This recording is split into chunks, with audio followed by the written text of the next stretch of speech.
Stoichiometry notes, example 6, second year chemistry, Chem 2. Aluminum chloride reacts with magnesium sulfate to produce. Please write a balanced chemical equation for this reaction.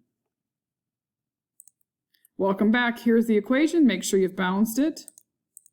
Here's the equation balanced. Okay, we're going to start with how many grams of aluminum chloride will react with excess magnesium sulfate if 85.1 liters of aluminum sulfate is produced. We have a density.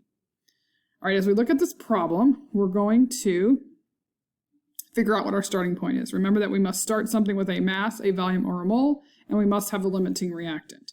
So it tells me 85.1 liters, that's a volume, won't start with the density, so the only option I have is to start with this, 85.1 liters. So we're going to start with 85.1 liters of aluminum sulfate. Okay, and I got to get to grams of aluminum chloride. That's where I'm trying to go. So I got to get rid of liters, okay? To get rid of liters, I'm going to have to use density. Remember that density is our pathway between mass and volume. I can't use my balanced equation or the periodic table until I get to grams. So I must get to grams from volume using density as my pathway before I can do that. So I know that for every 1 liter of anything, there's 1,000 milliliters. So 1 liter of aluminum sulfate equals 1,000 milliliters of aluminum sulfate. But my density is 2.6 grams per centimeter cubed. Remember what that looks like. That is really saying the same thing as 2.67 grams over 1 centimeters cubed. Remember that this forward slash says that we're putting it underneath with a 1. Okay, so I got to get to centimeters cubed, but I know that for every 1 milliliters of something, there's a centimeter cubed of it. So 1 milliliter of aluminum sulfate equals a centimeter cubed of aluminum sulfate. Now I can use my density ratio to flip from volume into mass, and I can write this way, or I could write it the other way. I could flip it, meaning 1 centimeters cubed equals 2.67 grams. So we need to see which way we need that. We need it the right side way up. So we put centimeters cubed here so they cancel, and grams of aluminum sulfate goes on top. Now I can use the periodic table to get from grams to moles.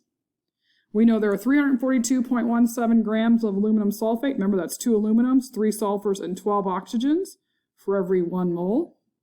Remember, the periodic table number is always grams per 1 mole. And then we can mole shuffle. We're going from 1 mole of aluminum sulfate from our balanced equation for every 2 moles of aluminum chloride from our balanced equation. And then the final thing we can do here is to go from moles to grams, because remember, we're trying to get to grams. Currently, we would have been in moles, but we know for every 1 mole of aluminum chloride, periodic table number is 133.33 grams of aluminum chloride.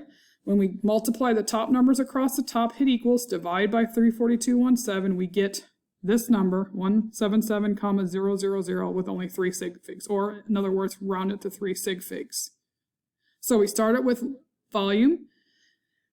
We convert it using volume conversions. We use the density to get us from volume into mass, and then it's an ordinary stoichiometry problem.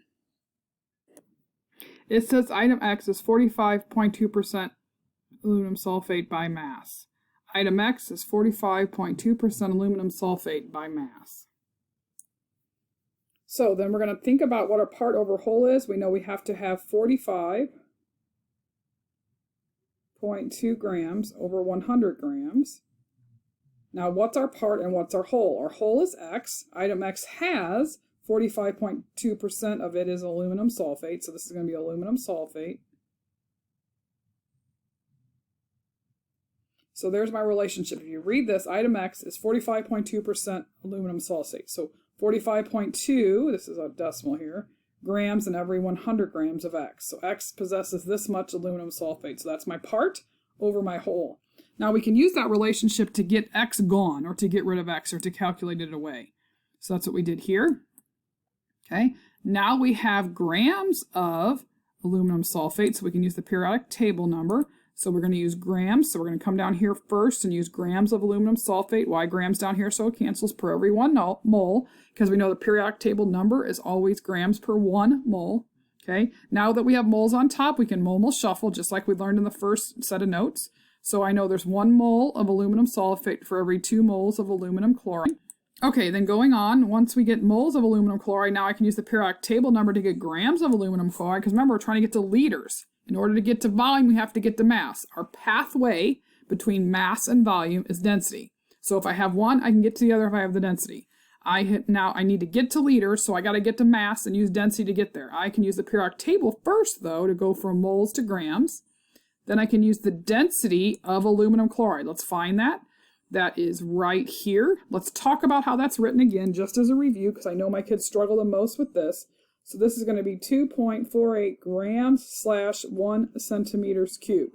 Remember, this slash says this is underneath with a 1. So that's how my relationship is. But I got to flip it to cancel units, right? The rule is that the 2.48 grams must stay with grams, and the 1 centimeter cube has to stay together. So I I flipped this, because that's the relationship. Remember the 12 inches to a foot, 1 foot equals 12 inches analogy there, or relationship.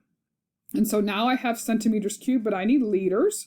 So to get to liters, I got to take the fact that I know there's 1 centimeter cubed for every 1 milliliter.